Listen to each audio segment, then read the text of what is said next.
હું મિરલ ચૌહાણ અને તમે જોઈ રહ્યા છો 76 ગુજરાતી ન્યૂઝ। આવો જોઈએ આજના ખાસ સમાચાર। 147મી રથયાત્રાને હવે ગણતરીના કલાકો બાકી છે, ત્યારે ભગવાન જગન્નાથ આજે સોનાવેશ ધારણ કરશે। મંદિરમાં ગજરાજ પૂજનમાં બીસીસીઆઈ સેક્રેટરી જય શાહ હાજર રહેશે। આજે વાસ્તે ગાસ્તે સોનાવેશના આભૂષણની કરાશે પૂજન વિધિ। કાશી, મથુરા, વૃંદાવન સહિત અનેક સંતોનું આગમન થઈ ચૂક્યું છે।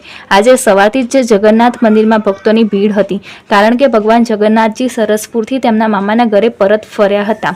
રથયાત્રા પહેલાના નેત્રોત્સવ સમારોહનું પણ એક બીજું મહત્વ છે।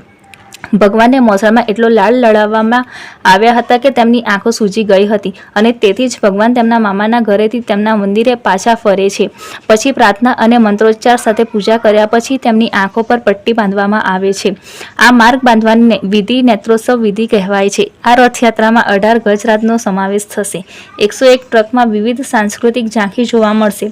ભવ્ય રથયાત્રામાં કસરતના 30 અખાડા, 18 ભજન મંડળીઓ, 3 બેન્ડ બાજા સાથે રહેશે। 2000 જેટલા સાધુ સંતો હરિદ્વાર, અયોધ્યા, નાસિક, ઉજ્જૈન, જગન્નાથપુરી થતા સૌરાષ્ટ્રમાંથી રથયાત્રામાં આવશે।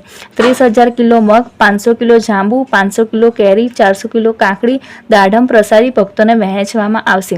પોલીસ વિભાગ દ્વારા રથયાત્રા દરમિયાન કોઈ અનિચ્છનીય બનાવ ન બને તે માટેની તૈયારીઓ પૂર્ણ કરી લીધી છે। તો બીજી તરફ જગન્નાથજીની રથયાત્રા સાથે જોડાયેલા ધાર્મિક કાર્યક્રમો શરૂ થયા છે। ગઈકાલે નેત્રોત્સવ વિધિ કરવામાં આવ્યા બાદ આજે ભગવાન જગન્નાથજીએ સોનાવેશ ધારણ કર્યો છે। મોટી સંખ્યામાં ભક્તો ભગવાનના આ રૂપના દર્શન કરવા માટે ઉમટ્યા છે।